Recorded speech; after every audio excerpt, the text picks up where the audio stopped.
자, 거기 258페이지 가산세 여기 종류들이 나와 있는데 이게 워낙에 가산세들은 종류가 많아요. 그래서 어떤 가산세들이 있는지 이런 것들을 확인할 거고요. 중요한 건 뭐냐면 자진신고납부제도이기 때문에 가산세도 내가 계산해야 된다는 거예요. 내가. 그러니까 잘못한 게 있으면 내가 알아서 너 몇 대 맞을래? 뭐 이런 거예요. 참 말도 안 되지만 그런 식으로 자기가 계산을 해야 되기 때문에 살펴보고 그 다음에 적용되는 방법들에 대해서 알아보도록 하겠습니다. 자, 이 가산세 258에 보면은 미등록 가산세, 허위등록 가산세라는 거 보이죠? 이름에서 알 수 있듯이 사업자 등록과 관련된 가산세라는 거예요. 그래서 적용 대상에 보면 사업자가 사업 개시일로부터 20일 이내에 사업자 등록을 신청하지 않은 경우에 적용되는 가산세라는 거죠. 뿐만 아니라 타임 명의로 사업자 등록을 하고 사업을 했을 때도 미등록 가산세가 적용된다는 거. 그러면 이제 가산세는 보통 이제 세율이 몇 프로냐 그랬을 때 거기 일반 과세자의 경우에는 공급가액의 1%다 이런 거죠. 간이과세자는 이제 공급 대가로 계산하고 여기에 0.5%를 가산세로 부과한다라는 거예요. 자, 됐고요. 이제 오른쪽에 가서 그 외의 가산세들 살펴볼 건데요. 세금계산서 불성실 가산세가 있죠. 그러니까 이거는 이제 의미를 파악을 해보면 세금계산서가 뭔가 잘못된 게 있다 이런 얘기죠. 세금계산서 불성실. 그 중에 첫 번째 부실기재 가산세. 그러니까 부실기재라는 거니까 여러분 무슨 말이에요? 기재를 부실하게 했다 이런 얘기겠죠. 그래서 내용 보면 발급한 생계환서의 필요적 기재사항의 전부 또는 일부가 기재되지 않았거나 사실과 다르게 기재된 경우다. 그러니까 뭐 잘못 작성했거나 뭐 필요적 기재사항을 누락시켰거나 이런 경우가 있을 때 공급가액의 1%를 가산세를 부과한다는 내용이에요. 자, 그 다음에 두 번째 전자생계환서 가산세가 있는데 이 전자생계환서는 우리가 생계환서 발행하면은 언제까지 전송해야 된다 그래요, 여러분? 다음 날까지 전송한다 그러죠? 그래서 그 양가로 2번이 전자생계환서 미전송, 지연전송 가산세가 되는데 전자생계환서가 있을 때 미전송이라는 것과 지연전송이 있을 때 여러분 미가 뭐야? 미. 안 보내버린 거죠? 지연은 늦게 보낸 거죠.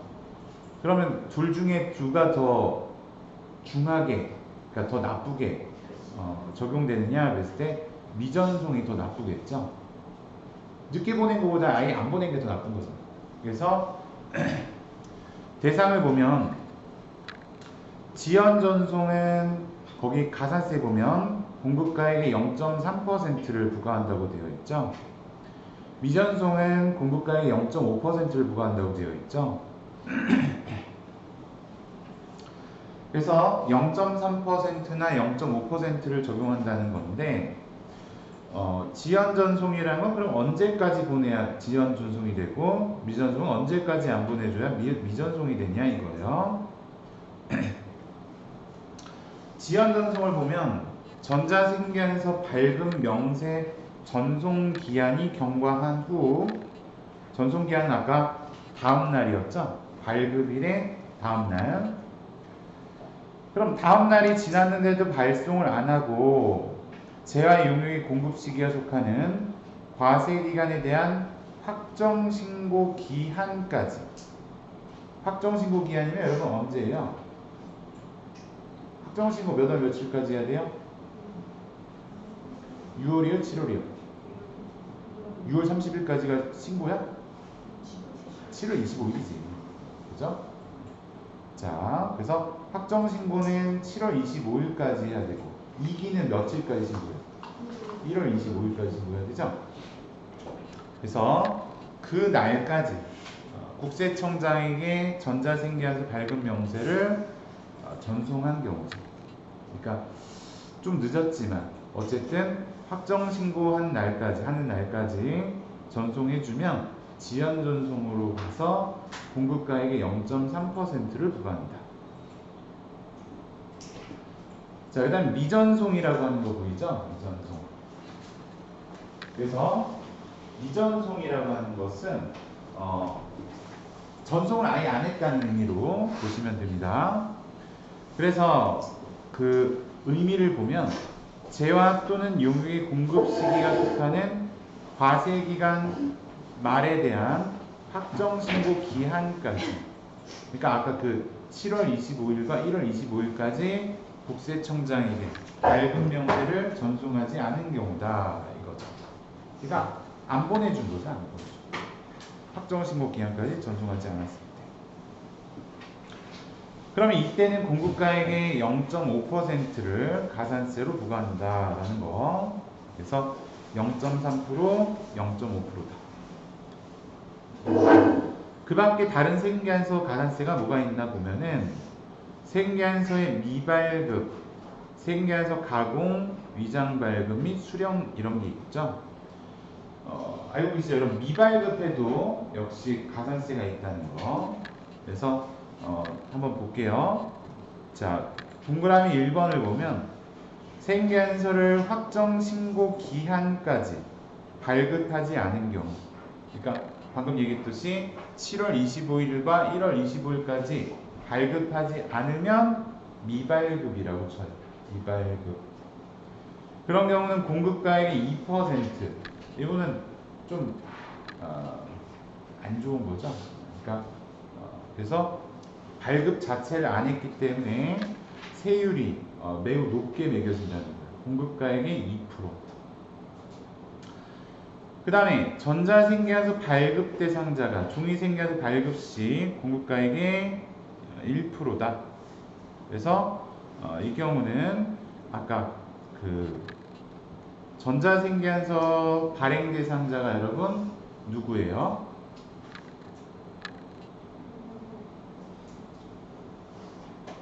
전자생계한서 발행 대상자 법인하고 법인 의무 대상이고 개인은 얼마일까? 8천. 직전 연도 공급가액 계획이 8천만 원 이상인 개인 사업자. 그러니까 뭐 이런 사람들이 종이생계한서로 발급하면 공급가액이 1%다. 자, 그리고 3번 볼게요. 재화 또는 용역을 공급하지 아니하고, 그러니까 거래가 없었다는 얘기죠. 거래는 없었는데 생계한서 또는 신용카드 매출점수 등을 발급한 경우, 이건 없는 거래를 만들어서 가공 발급했다. 이건 이제 나쁜 짓이죠. 그래서 이거는 3%예요.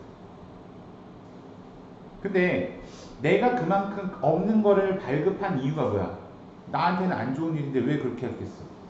상대방한테 매입을 몰아주기 위해서지. 야, 예를 들어 이런 거예요. 거래처하고 이런 모의를 하는 경우가 있어요. 야, 너네 나 매출 많은데, 나 매출이 별로 없고 매입은 많은데 너네 매입 별로 없지. 대부분 매입자로 모자랐거든요. 매출은 많아도 매입 별로 없지. 그럼 내가 발행해 줄 테니까 나는 매입이 많고 매출이 좀 적어. 그러니까 내가 너네한테 발행해 줄 테니까 너네 매입으로 하고 나중에 공제받으면 나 좀 껴줘. 이렇게 거래할 수가 있어요. 그게 가공 발급이고, 4번은 이제 그 반대선상에 있는 사람이죠. 재화 또는 용역을 공급받지 아니하고 생계한서 등을 발급받은 경우, 이거는 가공 수치라고 해서 둘 다 3%씩. 발행해 준 사람도 3%, 받은 사람도 3%. 자, 그 다음에 재화 또는 용역을 공급하고 실제로 재화 또는 용역을 공급하는 자가 아닌 자, 그러니까 남의 이름이지, 남의 이름. 또는 실제로 재화 또는 용역을 공급받는 자가 아닌 자의 명의로 생계한서 등을 발급한 경우, 이거는 가공 아니고 위장 발급이라고 해서 남의 이름으로 발행하는 경우, 이거는 2%. 자, 그리고 재화 용역을 공급하고 생계한서 등의 공급가액을 과다하게 기재하는 경우, 과다하게 기재. 그러니까 원래보다 좀 더 금액을 높여서 발행하는 경우, 이 경우는 2%예요. 실제보다 과다하게 기재한 부분에 대해서 2%. 둘 이상의 사업장을 가진 사업자가 재화 용역을 공급한 사업장 명의로 생계에서 발급하지 아니하고 자신의 다른 사업장 명의로 생계에서 발급한 경우, 이거는 원래 사업장에서 이제 내가 발행한 걸로 해야 되는데 다른 사업장 명의로 발급하는 거예요. 왜냐하면 매출을 나누기 위해서. 그래서 이런 경우는 공급가액 1%다 이렇게 되죠. 알아봤고요. 자, 그 다음에 4번 보면은 아까 미발급은 여러분 몇 프로였죠? 몇 프로? 2%였고 언제까지 발행하지 않은 미발급이었어요? 확정신고 기한까지 발급하지 않은 미발급이었죠. 근데 이제 밑에 보면 지연발급이라고 보이죠? 이거 뭐야? 늦게 발급한 거죠? 자, 그래서 생계한서 발급 시기가 지난 후, 발급 시기는 언제까지 발급해야 되냐? 원칙은 재화 용역의 공급 시기에 발급해야죠. 인도되는 때, 혹은 이용 가능하게 되는 때인데, 여러분, 우리가 생계한서 발급 특례라는 게 있어가지고 후발급은 언제까지 발행할 수 있다고 했을까요? 후발급 다음 달 10일까지 발행하는 것도 인정된다고 그랬어요. 그러니까 여기서는 여러분 발급 시기가 지난 후니까 이건 언제까지로 봐야 되냐면 다음 달 10일까지로 봐주는 거예요. 다음 달 10일까지로. 알았죠? 그래서 생계한서 발급 시기, 그러니까 거래 발생일의 다음 달 10일이 지난 후 해당 재화 용역의 공급 시기가 속하는 과세 기간에 대한 확정 신고 기한까지 생계한서를 발급하는 경우, 그러니까 이거는 7월 25일이나 1월 25일 전까지 발급한 거예요. 10일, 다음 달 10일은 지났는데 발급을 7월 25일, 1월 25일 전까지 발급하는 경우를 지연 발급이라 부르고, 아유, 넌 좀 늦게 발급했구나. 그래서 이 경우는 공급가액의 1%예요. 자, 그래서 공급가액 1%, 미발급 2% 그렇게 차이가 있다는 거 뒤로 가볼까요? 아직도 있네. 많죠. 세 번째는 여러분 매출처별 생계사업계표 불성실관세라고 그러는데, 여러분 우리가 생계사업계표는 전자생계에서 발행할 때도 제출해야 되나요? 아니면 제출 안 해도 되나요? 전자생계에서 발행할 때는 제출 안 해도 된다 그러죠? 그러니까 3번은 앞에 있었던 전자생계에서 미전송, 지연전송 가산세하고 중복해서 적용될 수 없어요. 그래서 3번의 경우는 전자생계한서하고는 서로 이렇게 같은 내용이기 때문에 얘는 전자생계한서인 경우에는 적용되지 않는 사항이다 라고 볼 수 있고, 종이생계한서 발행하는 경우에 적용된다 라고 볼 수가 있기 때문에 요즘은 대부분 전자 발행하기 때문에 3번 사항이 적용되지가 않고 있다라는 거예요. 그래서 뭐 이걸 언급을 하면 조금 더 머리가 아플 텐데 언급을 안 해도 상관없어요. 그래서 생계사업계표를 내가 제출하지 않거나 잘못 작성하거나 혹은 부실하게 작성해서 제출하는 경우라고 볼 수가 있겠죠. 미제출은 확정신고 때 제출하지 않은 경우를 말해요. 확정신고 때 생계사업계표를 제출하지 않았을 때. 부실기재는 작성한 내용에 오류가 있을 때를 말하는 거겠죠. 그래서 적용 대상 보면 예정신고 또는 확정신고 시 매출처별 생계사업계표를 제출하지 않았거나, 이거는 제출하지 않았다는 것은 이제 미제출에 해당이 되는 거고, 부실기재한 경우, 이건 잘못 작성한 경우, 그랬을 때 세율이 같아요. 그래서 미제출 공급가액이 0.5%. 그 다음에 지연제출은 늦게 제출한 거죠. 그래서 예정신고 시 제출해야 될 매출처별 생계한사업계표를 확정신고와 함께 제출한 경우, 그러니까 늦게 예정 누락하고 확정 신고하려고 할 때 지연 제출로 본다. 0.3%. 근데 이거는 아까도 얘기했지만 전자생계안서하고 같이 중복해서 적용하지 않기 때문에 이 사항에 대해서는 그냥 이런 게 있었구나 생각만 하시고 앞에 있었던 전자생계안서 미전송과 지연전송을 기억하는 게 더 좋을 것 같아요. 자, 그러면 이제 네 번째 보면은 매입처별 생계안삭개표 불성실 가산세라는 게 있어요.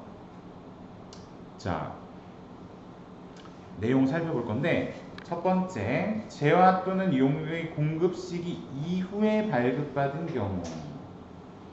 자, 여러분 내가 생계안서를 받긴 받았는데 언제 받은 거예요? 공급 시기 이후에 발급받았다는 얘기죠? 그러니까 다음 달 거래 발생일의 다음 달 10일 이후에 발급받은 경우다 이거예요. 자, 그런 경우 늦게 발급받았을 때 가산세가 있다는 거죠. 그 다음에 두 번째 보면 미제출이라고 써있는 게 있죠. 그럼 이건 뭐야? 내가 매입처별 생계안삭표를 제출하지 않았는데 옆에 보시면 경정시, 경정은 세무조사 받는 걸 말해요. 세무조사. 그래서 생계안서를 경정기간에 확인을 거쳐 매입세율 공제받는 경우다. 그러니까 안 할 거면 그냥 안 하면 되는데 나중에 세무조사 받으면서 매입세 공제 받을까 그러면은 이걸 미제출로 보는 거예요. 하나 더 보고 얘기 정리해 볼게요. 공급가액의 과다기재라고 하는 거 보이죠? 적용 대상은 매입처별 생계안삭개표의 기재사항 중 공급가액을 사실과 다르게 과다하게 기재해서 신고한 경우다. 자, 세 가지에 대해서 지금 나와 있었는데 1번은 이제 적용 대상을 다시 한번 보면 재화 용의 공급 시기 이후에 발급받았다. 그래서 적용 대상 보면 재화 또는 용역의 공급 시기 이후에, 그러니까 다음 달 10일 이후에 발급받은 생계안서로서 받긴 받았죠?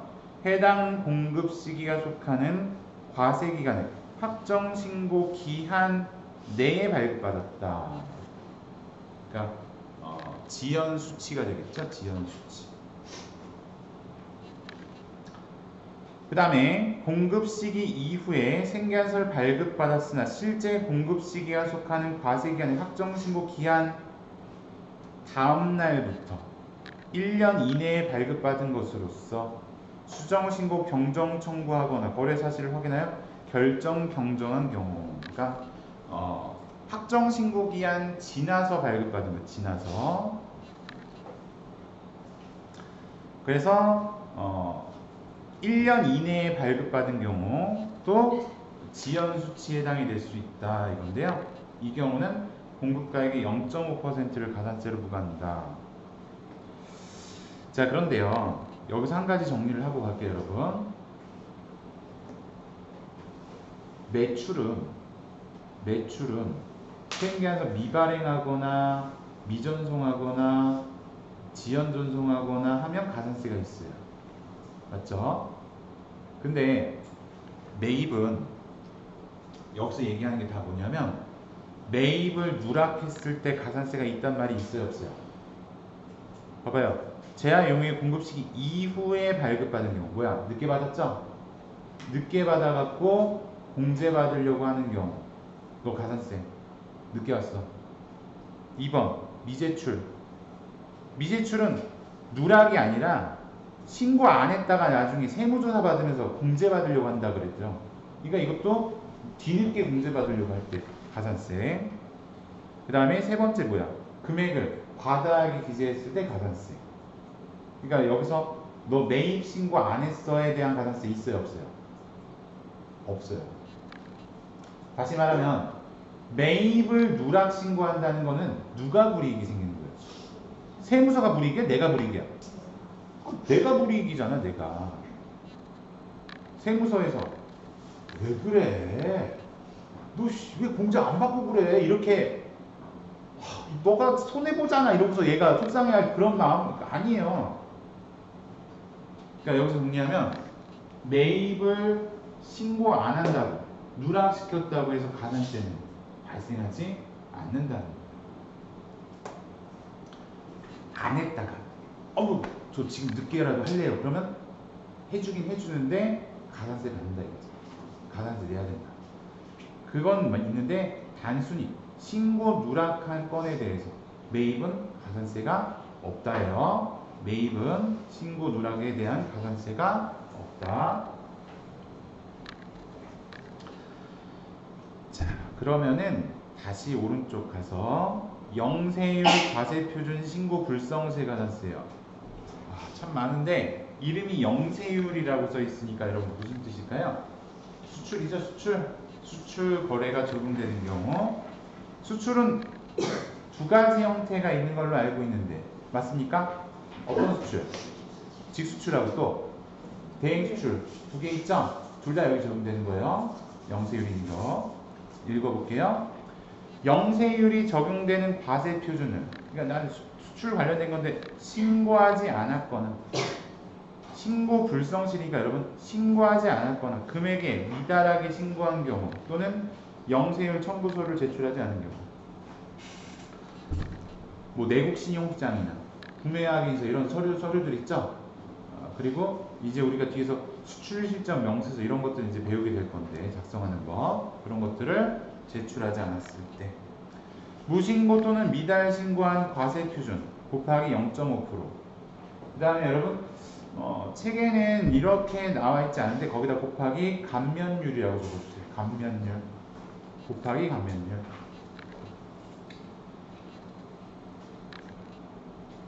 가산세 이름 중에 여러분 신고 불성실 가산세라고 써있는 것들 있죠. 이런 애들은 신고를 잘 안 한 애들은 빨리 신고하면 감면받을 수 있어요. 제가 신고를 잘 못했는데 지금 해도 될까요? 오케이. 빨리 왔으니까 알아서 좀 깎아줄게. 이게 있다고. 알았죠? 뻗팅기고 있으면 여러분 감면 못 받아요. 감면을 적게 받아요. 못 받거나. 그래서 신고 불성실이란 말이 써 있으면 가산세 감면 받는다. 그래서 얘는 영세율 과세 표준의 0.5% 곱하기 감면율이다.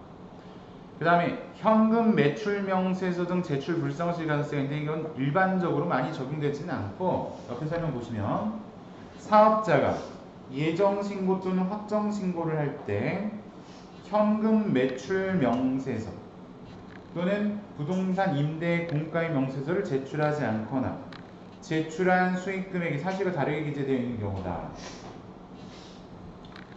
제출하지 않은 경우는 수익금액 1%, 미제출한 수익금액 1%, 사실과 다른 경우에는 실제 수익금액에서 제출한 수익금액의 차액에 대한 1%를 가산세로 부과한다. 이게 무슨 말이냐면 여러분 현금 매출 명세서나 부동산 임대 공가의 명세서를 제출하지 않았다 그랬을 때 먼저 우리가 알만한 거 먼저 부동산 임대 공급가의 명세서라는 건 누가 제출하는 거냐면 누가 하겠어요? 부동산 업자가 제출하겠지. 부동산 임대사업자가 제출하는 소식. 이거 제출 안 하고 그냥 나 부가세 신고해요 이렇게 신고하면 모르잖아. 야, 이게 월세가 얼마야? 관리비는 얼마야? 보증금은 얼마야? 모르니까 그거에 대한 상세 내역을 작성해서 보고해야 된다. 부동산 임대사업자는 부동산 임대공가의 명세서를 작성해야 되고 현금 매출 명세서는 누가 작성해야 되냐면 여러분 주로 현금 거래를 많이 하는 업종 누가 있을까요? 현금 박치기로 거래하는 데죠. 사람들이 카드 잘 안 쓰고 현금으로 거래 많이 하는데 주로 어떤 업종일까? 어디? 세탁소? 세탁소? 세탁소도 뭐 그럴 수 있고 카드 받아줘요? 별로 안 좋아요? 그냥 나도 인상 쓰고 있으면 돼. 어딜까요? 현금 박치기로 계산 많이 하는 거. 그래? 붕어빵? 다들 왜 이렇게 작게 생각해, 규모가? 주로 여러분, 현금으로 많이 결제하는데 어딜까요? 한 분만 더 의견을 듣고 제가 얘기할게요. 잘 생각해봐. 시장? 시장도 아니에요. 자, 봐봐요. 결혼하지. 결혼하면 거기 앞에 여기 축의금 넣는 칸이 있죠. 상담하면 저기 부의함 있죠. 그럼 다 뭐 받아? 거기다 카드 누구 가세요 그래요? 조의금은 카드로 받겠습니다 이런 거 없지. 다 뭘로 받아? 현찰로 받자. 그러니까 여기 돈통에 나중에 현찰 딱 쌓이면은 나중에 그 장례 다 치르거나 결혼식 다 끝나고 결제할 때 그 돈 꺼내서 할 거 아니야. 대부분 그렇게 많이들 해요. 그러니까 현금 매출이 많이 발생하는 데가 주로 그런 데겠죠. 결혼식장, 장례식장 이런 데가 현금 거래를 많이 하는 업종. 그러면 현금으로 거래하니까 얘네 매출을 내가 알기가 어렵죠. 그러니까 니네 현금 매출 명세서 작성해서 제출해라 이런 거예요. 그래서 그런 업종들 주로 붕어빵이라 이런 것도 그건 그냥 소소하게 하는 거고 소소하게. 그러니까 얘네들은 근데 금액 단위 크잖아. 그죠? 자, 그래서 그렇게. 근데 요즘엔 돌잔치 하나요, 여러분? 하는 사람도 있고 가족끼리요? 한 번도 초대를 요즘에 못 받아봐갖고 다 그런 시대가 지나서 그런가? 옛날에 진짜 불이 나게 갔거든요. 항상. 근데 이제 결혼식장이나 장례식장 돈 넣는 칸이 있는데 돌잔치는 그게 없어가지고 엄마도 이쁘게 보려고 막 드레스 입고 있는데 이거 줄 데가 없는 거야. 그죠? 그래서 난처했던 경험이 있어요. 자, 그래서 그렇게 되고 이제 밑으로 가서 신고 불성실가산세 요거 가볼게요. 신고 불성실가산세. 어휴, 이름이 신고 불성실이네. 그럼 뭐에 대한 뭐가 적용된다 그랬어요? 아까 감면율 적용된다 그랬죠? 감면율. 근데 여러분 알아둬야 될 게 무신고.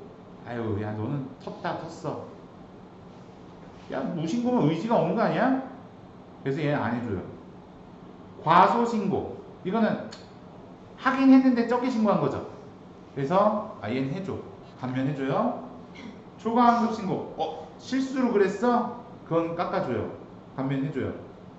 근데 과소신고나 초과환급 신고도 부당하게 과소신고하거나 부당하게 환급 신고하는 경우는 안 깎아줘요. 그래서 거기 옆에 여러분 별표시 붙어있는 것들이 있죠. 일반 과소신고, 일반 초과환급 신고의 경우에는 이제 감면받을 수 있는데 별표시 붙어있는 것들.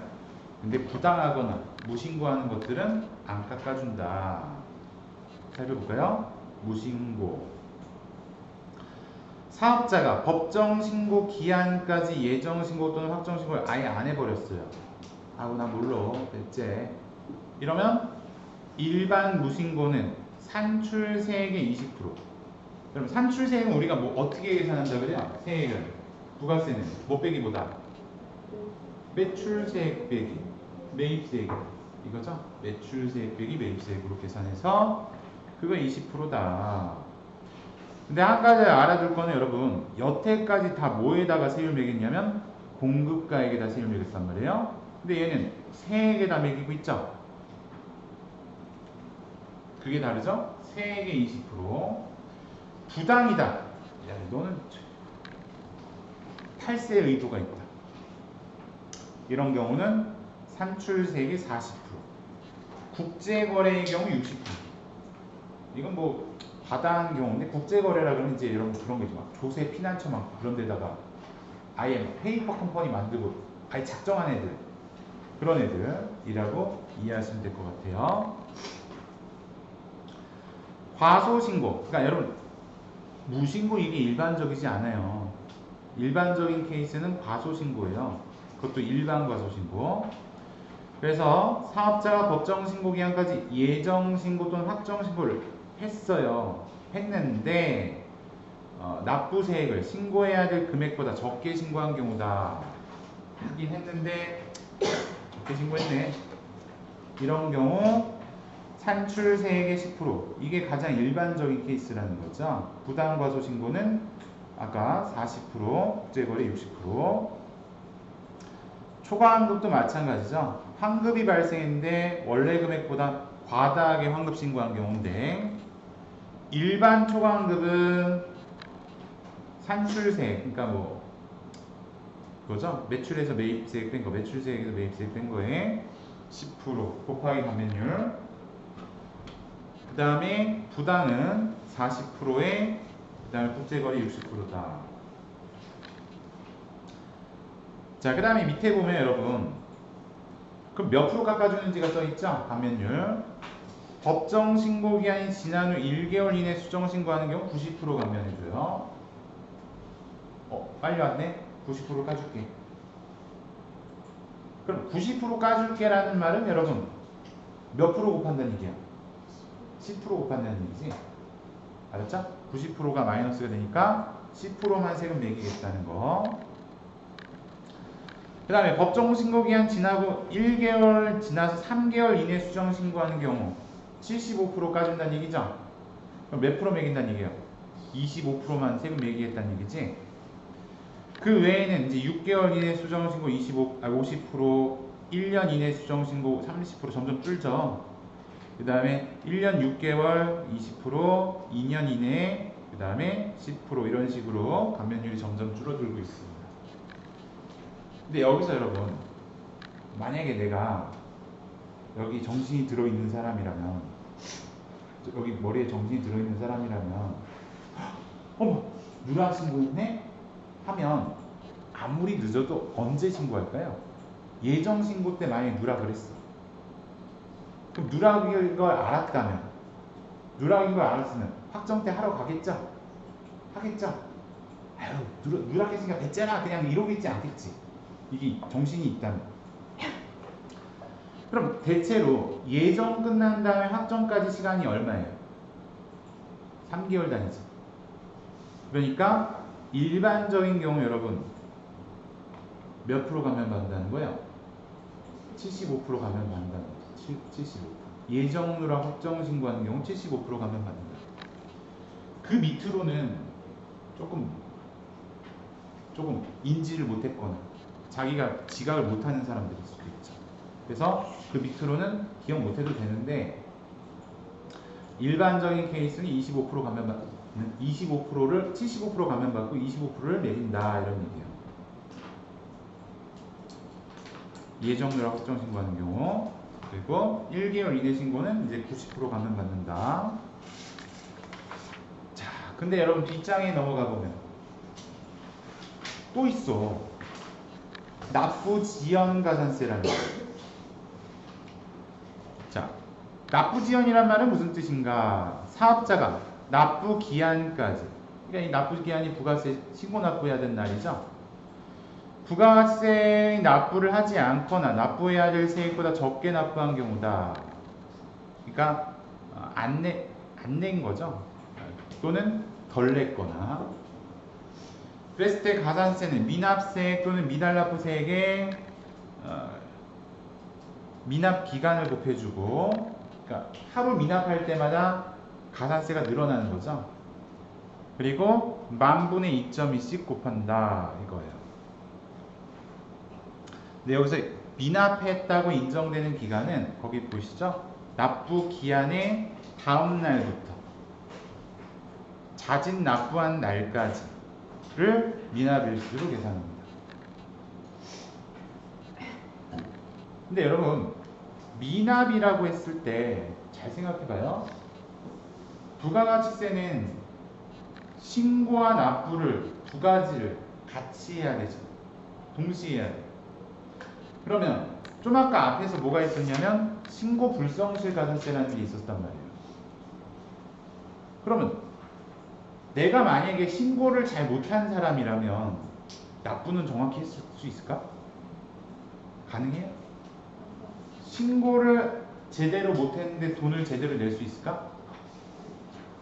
절대 불가능하다. 그러니까 지금 이 두 가지는 같이 걸려요. 신고 불성실 가산세와 납부지연 가산세는 항상 같이 적용되게 돼 있어요. 한 번에 두 가지가 같이 걸린다고.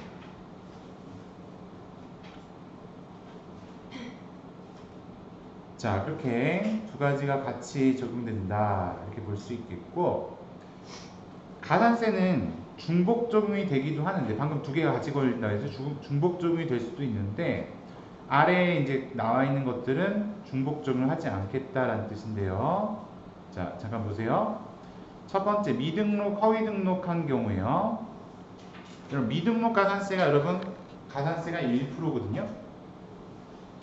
그럼 사업자 미등록 상태에서 얘가 아무것도, 사업자 미등록이라 그러면은 뭐가 아무것도 안 돼 있는 애죠. 기본이 안 돼 있는 애잖아, 기본.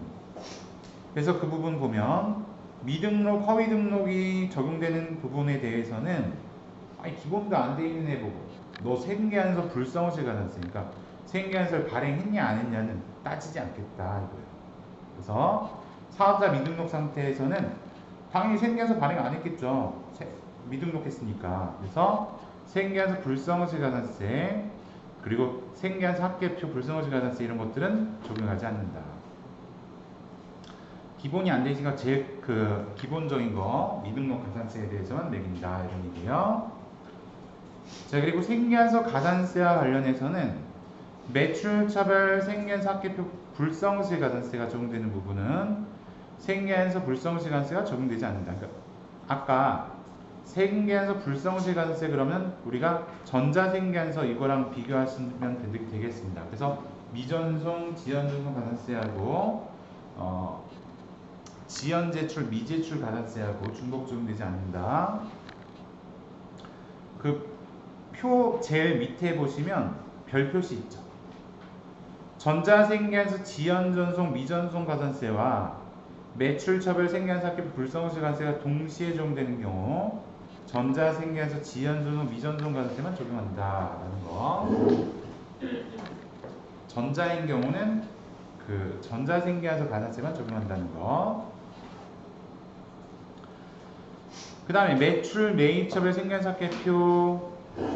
자, 더 가보면 생계안서 불성실 가산세 중에 미발급이 2%예요. 2%. 그 다음에 가공 타임명의 발급은 2%. 2%가 가산세가 봤을 때 세율이 높은 거거든요. 이게 적용되는 부분에 대해서는 사업자 미등록 이거 1%잖아. 그래서 매출, 매입처를 생계안서 합계표 불성실 가산세 0.3, 0.5%란 말이에요. 적용되지 않는다. 그럼 무슨 말이에요? 제일 센 걸로 매기겠다는 얘기죠. 2%짜리 적용되는 거 너 걸리면 딴 거 적용 안 하고 2%로 매겨서 그냥 그렇게 매기자 이런 얘기예요. 그 다음에 생계안서 지연 발급이 있어요. 지연 발급은 우리가 원래 발급 시기에 발급 안 했다가 확정 신고 기한까지 발급하면 지연 발급이 되는데 전자생계안서 지연 발급이 1%인데요. 그 다음 발급 명세 전송 의무 위반. 그러니까 늦게 발급을 했으니까 당연히 전송도 늦게 하겠죠. 안 그래요? 그래서 지연 발급했으니까 전송도 늦게 했다라고 했을 때 전송은 기껏해야 0.3%나 0.5%이기 때문에 지연 발급 하나만 매기겠다라는 거예요. 자, 그리고 영세율 과세표준 신고. 영세율 과세표준 신고 불성실 가산세가 적용되는 경우 만약에 영세율이 가산세가 있는데 예정신고 때 영세율 가산세가 적용되는 경우에 대해서는 확정신고와 관련해서 가산세를 적용하지 않는다. 그러니까 예정신고 때는 영세율이 적용됐다고 한다면 영세율에 대해서 가산세가 적용됐다면 확정신고 때는 가산세를 매기지 않겠다. 그러니까 두 번 중복해서 적용하지 않겠다는 의미가 되겠습니다.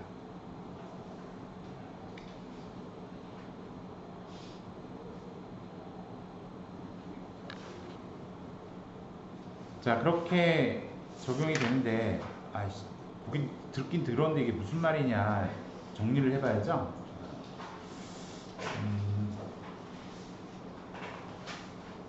자, 그래서 그 가산세에 대해서 이제 쭉 종류별로 살펴봤는데, 이제 여러분 다 봤고, 이제 실제로 많이 발생할 만한 가산세들을 우리는 알아둬야 되겠죠.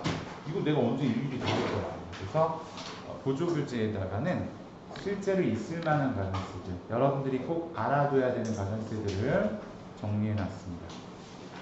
23페이지 보시면은 가산세 나와 있을 거예요. 자, 그럼 첫째, 생계한서 불성실 가산세 이거 있죠? 자, 가산세 정리해 볼게요.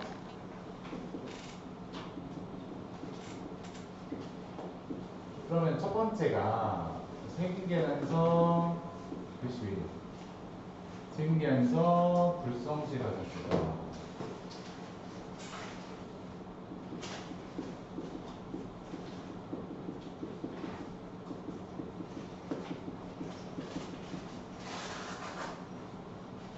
거기 보면 지연 발급, 지연 수치, 미발급 이런 거 있죠?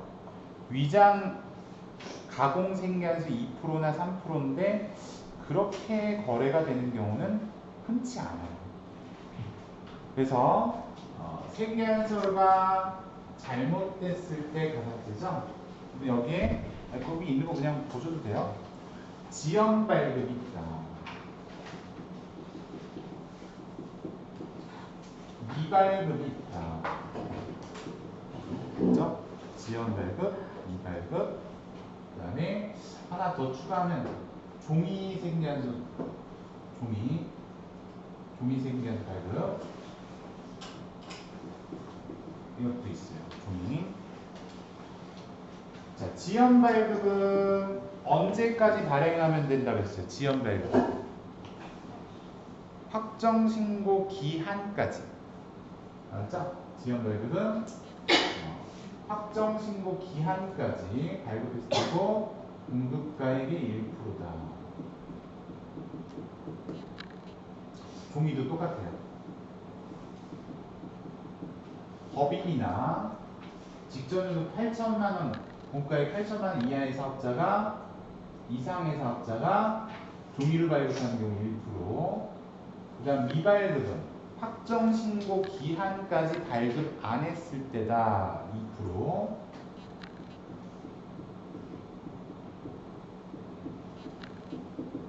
그 다음에 요거는 자주 있는 건 아닌데 지연 수치라는 것도 있죠. 내일인데 지연 수치.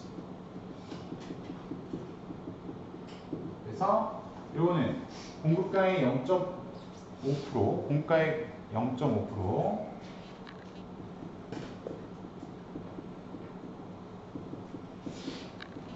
자주 있는 건 아니에요. 그래서 요거 중에 그 하나가 될 거고, 지연 수치는 언제까지 받아야 지연 수치예요? 지연 발급이 언제까지가 지연 발급이죠? 확정 때까지 발급하면 지연 발급이죠? 지연 수치 똑같아. 확정 때까지 받으면 지연 수치 똑같아요. 자, 그 다음에 요거 적용되면 그 다음으로 따져야 될 게 전자생계한수.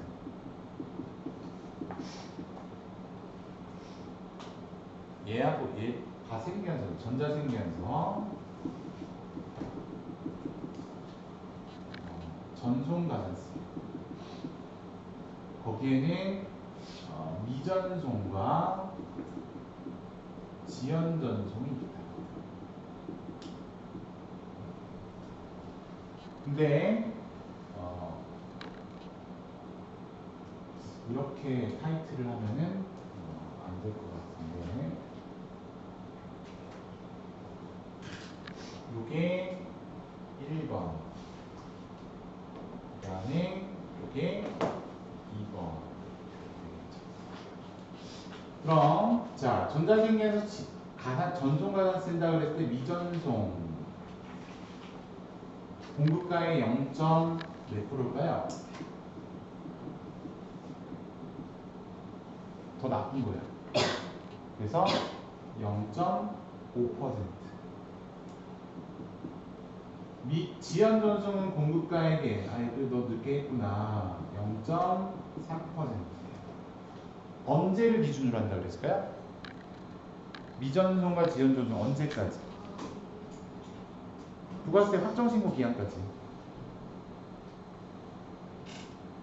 전송하면 지연 전송이고 확정신고 기한 지나면 미전송이요. 자, 그리고 3번의 매출처별 생경사 학교표 불성시 가산세. 요거는 아까 중복 적용 안 된다고 했으니까 그건 지나가셔도 돼요. 요건 보지 않으셔도 돼요. 그러면 그 다음으로 생각할 게 생경사 가산세는 여러분 이 중에서 1번이 적용되면 2번은 적용 안 하는 거예요. 왜? 누가 더 세? 1번이 더 세지? 1번 걸리는 애들은 2번에 안 매겨요. 알았죠? 그래서 중복 적용 불가니까 1번 하면 2번은 안 한다. 자, 그 다음에 2번이 신고 불성실 가산세.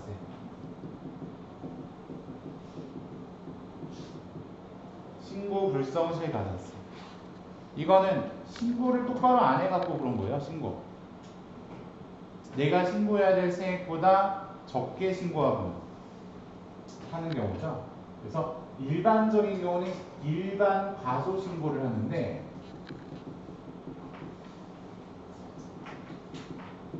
이거는 신고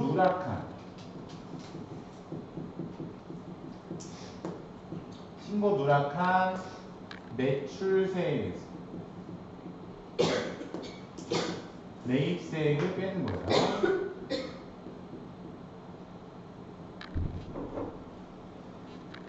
그러면 거기에다가 10%를 적용해주고 10% 세액의 10% 그 다음에 곱하기 감면율인데 감면율은 아까 대답 많았잖아요. 90% 75% 뭐 이렇게 많았잖아. 근데 내가 제대로 정신이 박혀있으면 3개월 이내 신고한다 그랬죠? 그래서 일반적인 경우는 25%, 예정 누락 확정 신고하는 경우는 25%. 그래서 케바케긴 한데 그냥 25%로 기억을 하고 계세요. 감면율 통상 25%다.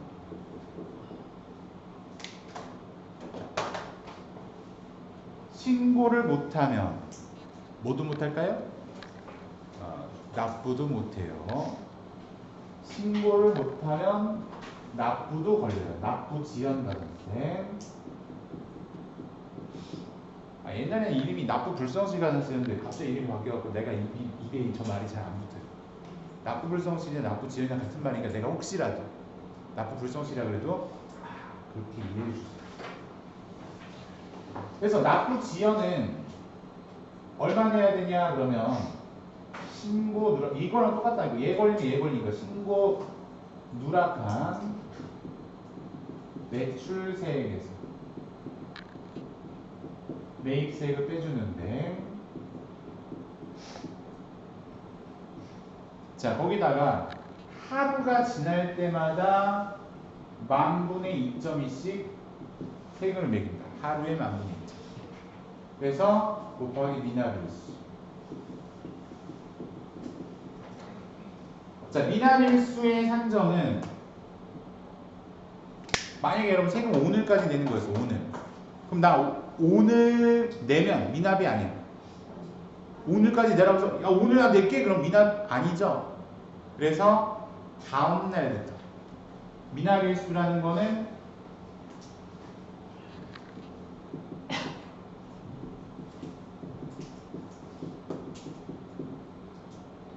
납부 기한의 다음날부터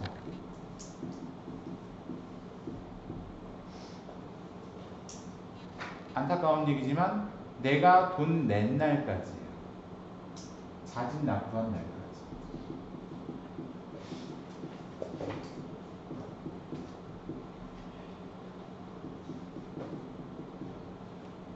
그러니까 오늘까지 내라 그랬는데 내가 오늘 안 내고 내일 내면 하루 미납이 되는 거야. 오늘 냈는데 왜 나 미납이 되냐? 어제 낸 사람하고 오늘 낸 사람하고 똑같냐? 이렇게 되는 거지. 하루 자기가 낸 날까지.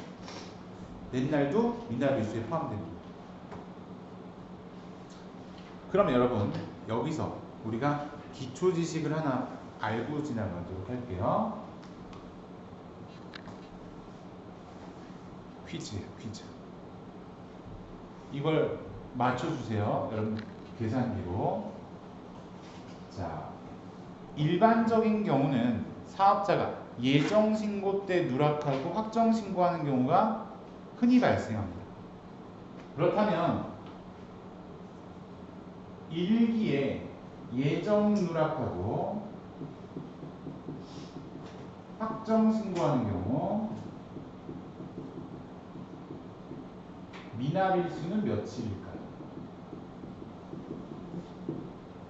2기에 예정 누락하고 확정 신고하는 경우 미납일수는 며칠일까요? 요거 정답은 쉬는 시간이 끝나고 받겠습니다. 문자로 받겠습니다. 샵 뭐 이렇게 농담이고요. 이거는 이따가 얘기하기로 하고 쳐야 되니까 잠깐. 그 다음에 이제 정리하면 네 번째가 영세율, 과세표준, 신고 불성실 가능. 아우, 너 또 신고 불성실이구나.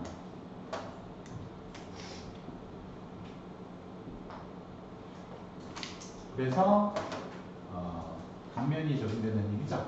그래서 신고 누락한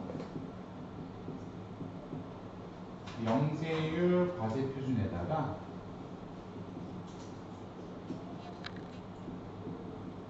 곱하기 0.5% 곱하기 감면율